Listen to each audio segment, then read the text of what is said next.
Di momen yang luar biasa, yang sangat menggembirakan ini, saya mau bagikan satu firman Tuhan kepada kita semua. Ini rema, judulnya adalah personal revival. Kenapa saya ngomong rema? Karena ini bukan khotbah biasa, tapi ini sesuatu yang mesti kita alami, yaitu personal revival. Kebangunan rohani pribadi, kebangkitan pribadi. Kita baca dulu Wahyu 3 ayatnya yang pertama. Dan tuliskanlah kepada malaikat jemaat di Sardis. Inilah firman Dia yang memiliki ketujuh roh Allah dan ketujuh bintang itu. Aku tahu segala pekerjaanmu. Stop sampai di situ dulu. Ayat ini memang belum selesai, tapi kita baca sampai di situ dulu. Ditulis bahwa Tuhan tahu segala pekerjaanmu. Tapi kalau saya boleh ngomong sama saudara, Tuhan itu tahu bukan hanya pekerjaanmu. Tuhan juga tahu keadaan keluarga saudara, pernikahanmu, keuanganmu, pelayananmu, dan secara khusus kehidupan rohanimu. Tuhan tahu keadaan kita. Bahkan sekalipun kita nggak tahu, tapi Dia tahu. Kenapa? Karena Tuhan Maha tahu. Itu yang dikatakan oleh Ayub. Kita baca dulu. Ayub 37 ayat yang ke-16. Tahukah engkau tentang melayangnya awan-awan? Tentang keajaiban-keajaiban dari yang Maha tahu. Jadi Ayub itu menyebut Tuhan yang Maha tahu. Kalau kita baca kisah Ayub, maka kita akan mengerti Ayub ini dalam hidupnya sempat diizinkan mengalami masa yang sangat tidak mudah. Mengalami masa-masa yang sangat berat di mana dia kehilangan semuanya dalam sekejap.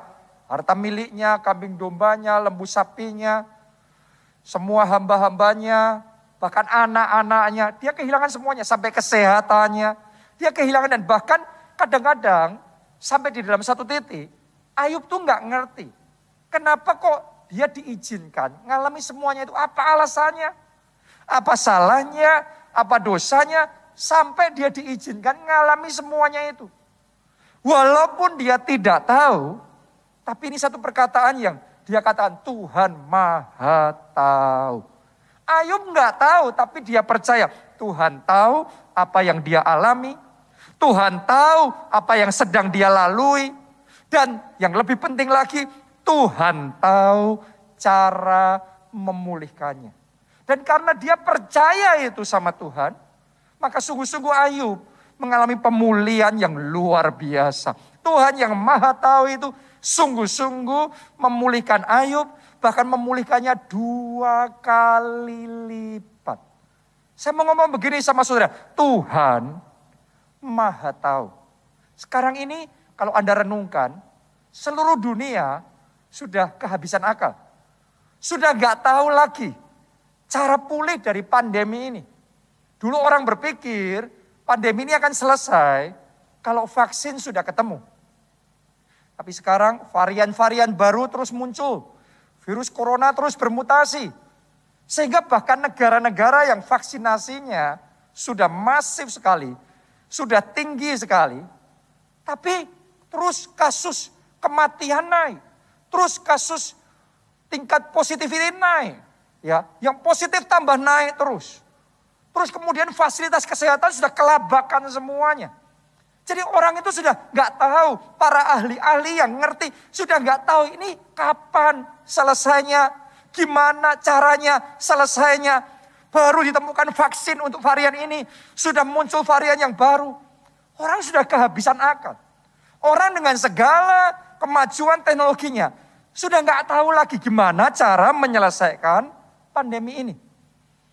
Coba Anda renungkan, berapa banyak pengusaha juga dalam kondisi yang seperti itu. Sudah nggak ngerti cara mengoperasikan bisnis dalam kondisi harus buka tutup. Semua perhitungan berubah.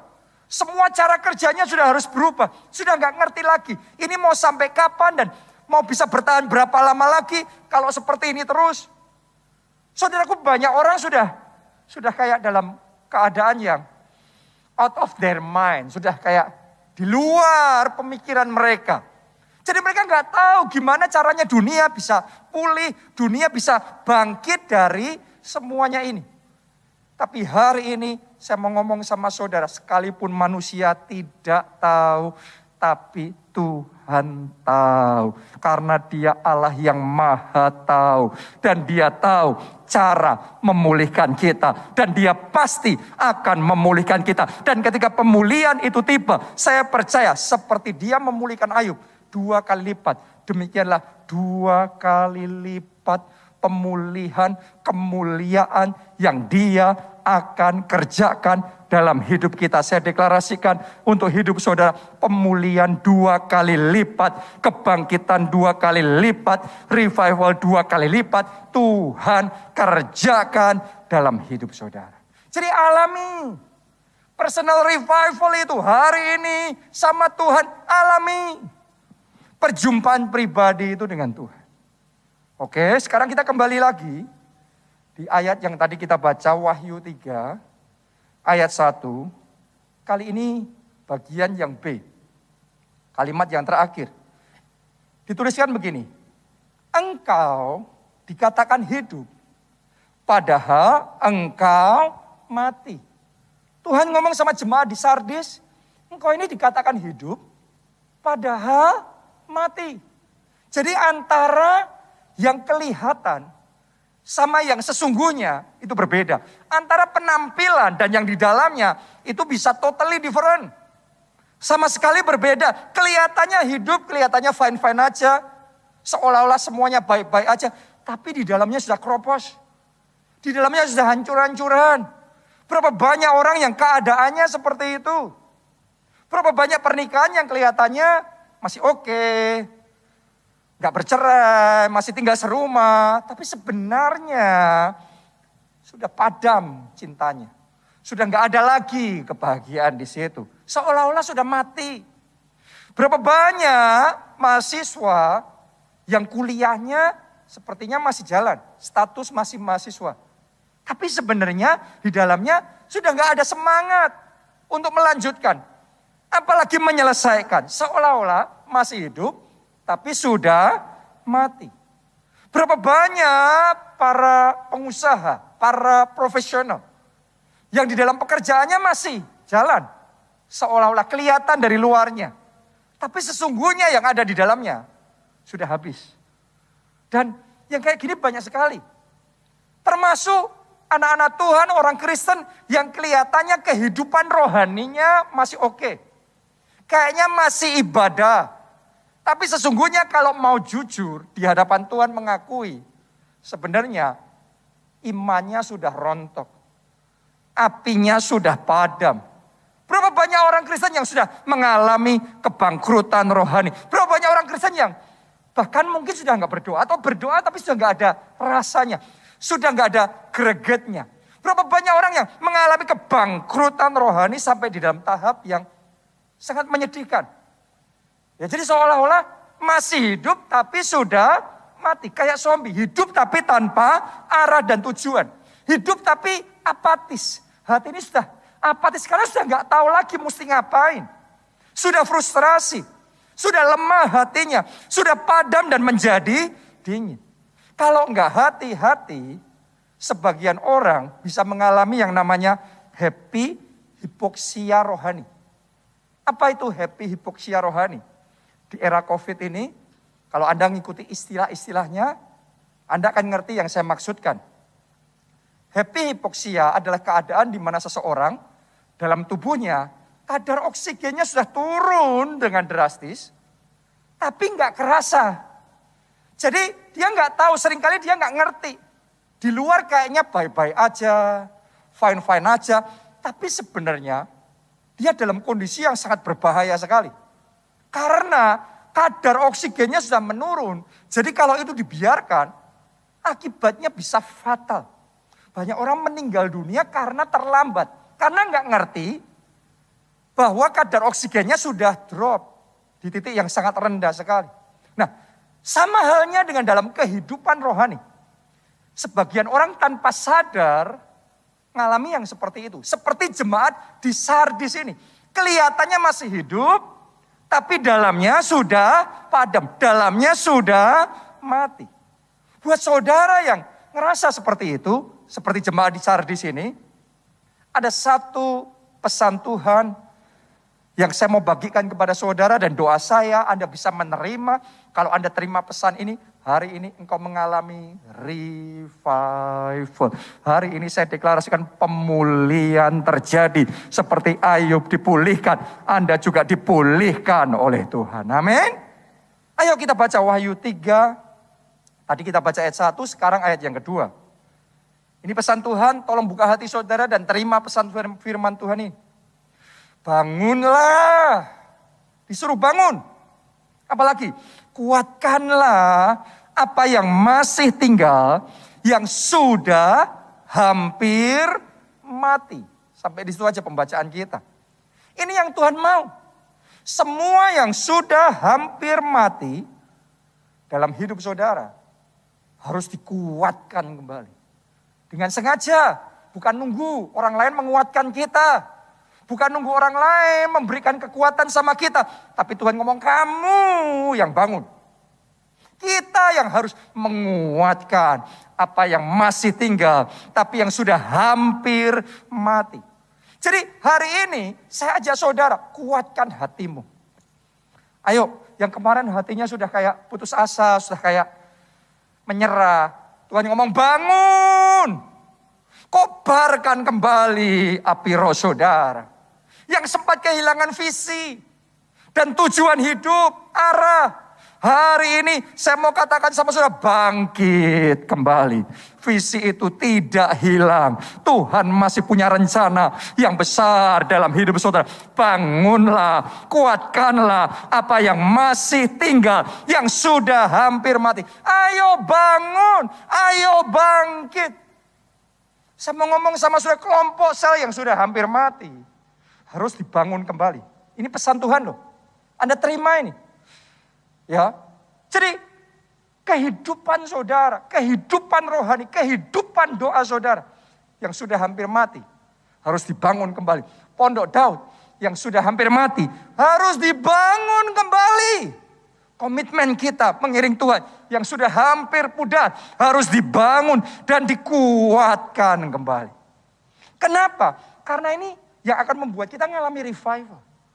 Ketika Anda respon firman Tuhan ini, membangun dan menguatkan apa yang sudah ada, apa yang sudah masih tinggal tapi yang sudah hampir mati, Anda akan bangkit. Mengalami personal revival. Dan kalau saudara mengalami personal revival, itu akan dipakai Tuhan, sehingga keluarga saudara juga mengalami revival. Jadi personal revival, jadi family revival. Kalau dilanjutkan, jadinya church revival. Bukan cuma keluarga, tapi juga gereja ngalami revival. Tapi bukan cuma itu aja.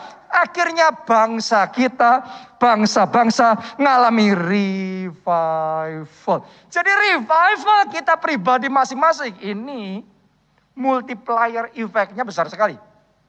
Masif sekali. Karena itu hari ini jemaat buka hati dan terima pesan Tuhan. Bangunlah. Kuatkanlah apa yang masih tinggal, yang hampir mati itu. Ayo bangun, ayo bangkit. Bukankah itu rema yang Tuhan kasih sama kita sejak tahun lalu? Saya bacakan ya. Yesaya 60 ayat 1-3. Bangkitlah. Jadi Tuhan ngomongnya apa? Bangkit, kayak tadi itu, bangunlah. Sekarang Tuhan ngomong bangkitlah. Siapa yang bangkit? Kita. Anda secara pribadi bangkitlah. Menjadi teranglah. Sebab terangmu datang. Dan kemuliaan Tuhan terbit atasmu. Sebab sesungguhnya kegelapan menutupi bumi dan kekelaman menutupi bangsa-bangsa. Tetapi terang Tuhan terbit atasmu dan kemuliaannya menjadi nyata atasmu. Ayat yang ketiga, Anda perhatikan, kalau kita pribadi bangkit, tadi ayat 1 ya, sekarang dampaknya ayat 3, apa yang terjadi? Bangsa-bangsa berduyun-duyun datang kepada terangmu, dan raja-raja kepada cahaya yang terbit bagimu. Jadi ternyata kalau kita pribadi bangkit, ngalami personal revival, nanti dampaknya revival bangsa-bangsa akan terjadi. Saya berdoa hari ini personal revival terjadi, berikutnya family revival terjadi, berikutnya church revival terjadi, berikutnya lagi revival bangsa-bangsa terjadi. Karena itu terima pesan firman Tuhan ini.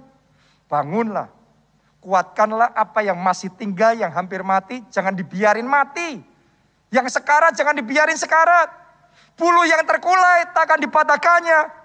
Sumbu yang pudar takkan dipadamkannya. Ayo bangun, kuatkan apa yang hampir mati. Tuhan yang akan bekerja, Tuhan yang akan memberikan kekuatan, dan Anda akan mengalami revival. Nah, penting sekali kita mengalami personal revival. Kenapa? Hanya kalau kita mengalami personal revival, kita bisa ada dalam frekuensi yang sama dengan Tuhan. Sevisi sama Tuhan. Satu kegeraan sama Tuhan. Satu arah, satu rema sama Tuhan. Hanya kalau satu frekuensi begini, maka kuasa Allah akan mengalir dengan leluasa. Kuasa Allah akan mengalir dengan deras. Dan di situ kemuliaan Tuhan dinyatakan. Di situ Anda akan melihat bagaimana terobosan-terobosan dan revival dalam skala yang besar. Revival bangsa-bangsa terjadi. Kuncinya kita harus frekuensi roh kita sama dengan frekuensinya Tuhan. Kadang-kadang tanpa sadar, banyak anak Tuhan yang frekuensi rohnya bergeser. Sehingga nggak lagi sama Tuhan. Ya, arahnya nggak lagi sama dengan arahnya Tuhan. Kegeraannya nggak lagi sama dengan kegeraannya Tuhan. Visinya sudah mulai beda sama visinya Tuhan. Jadi hari ini mari kita teliti diri kita masing-masing. Apakah kita masih ada dalam frekuensi yang sama dengan Tuhan, atau sudah mulai ada pergeseran di dalam hidup kita.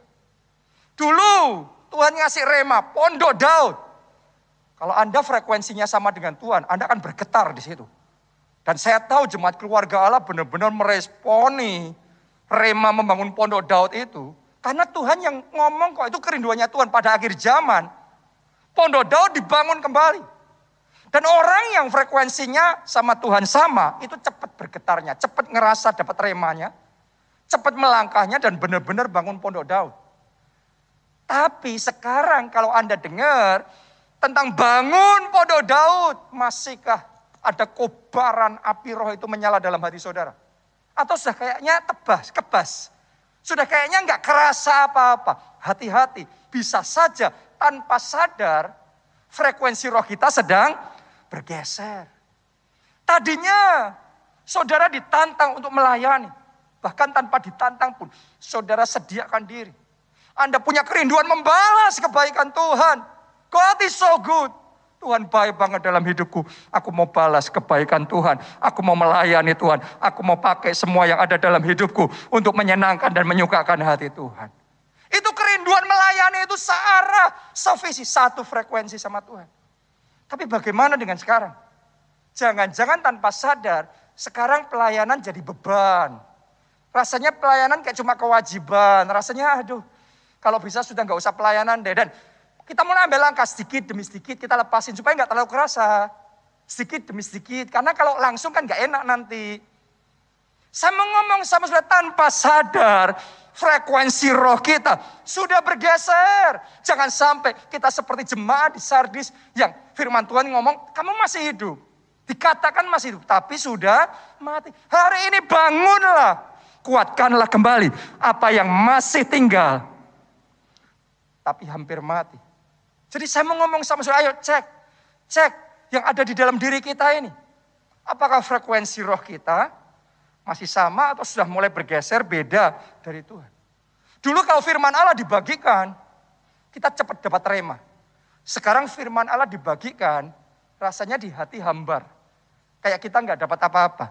Seringkali masalahnya bukan firmannya, tapi masalahnya adalah kondisi rohnya. Tahukah saudara, firman yang simple, yang sederhana pun, kalau kondisi rohnya kita sedang hot, sedang berkobar-kobar, sedang menyala-nyala, akan begitu mudah. Hal yang kecil, yang sederhana, Tuhan pakai untuk menggetarkan kita. Sebaliknya, firman Tuhannya boleh luar biasa. Disampaikan oleh hamba Tuhan paling diurapi.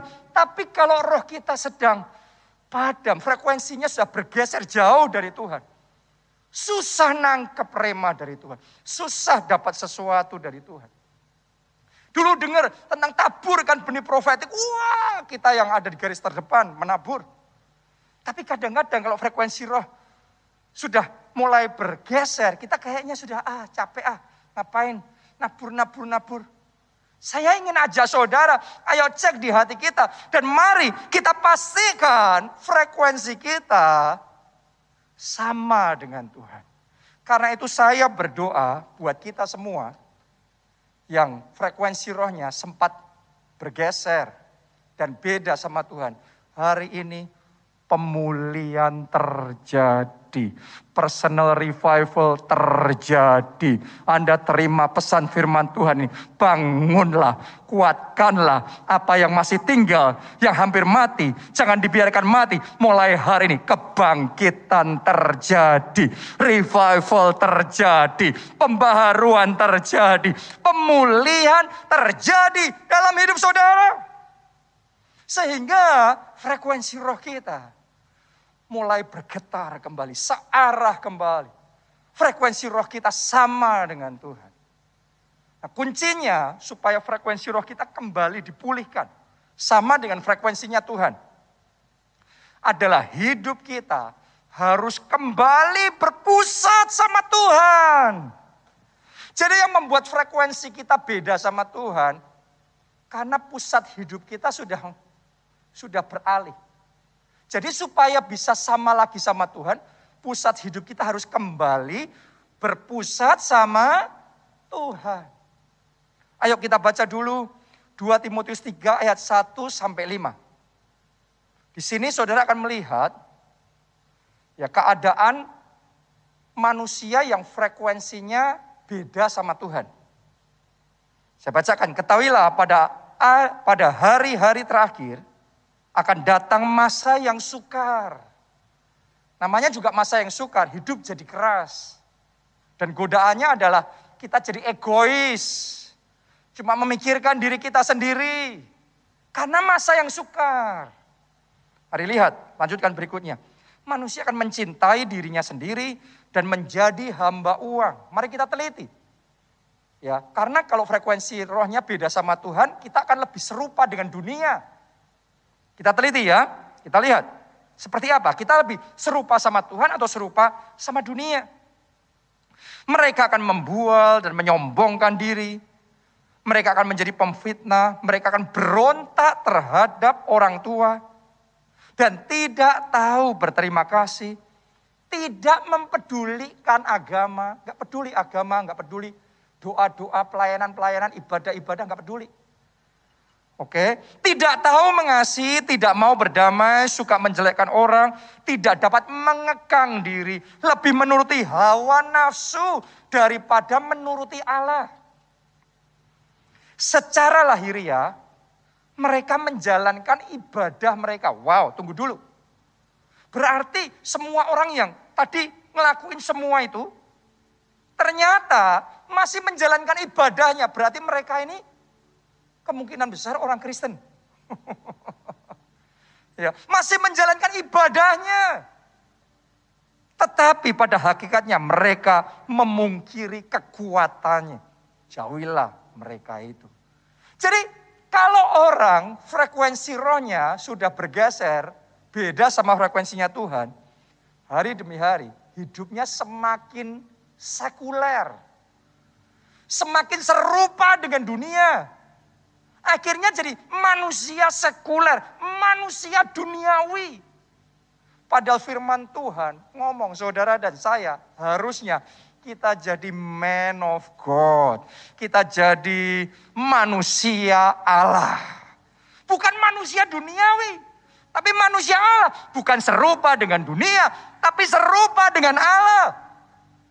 Harusnya kita bukan mencintai, mengejar kepentingan diri kita sendiri.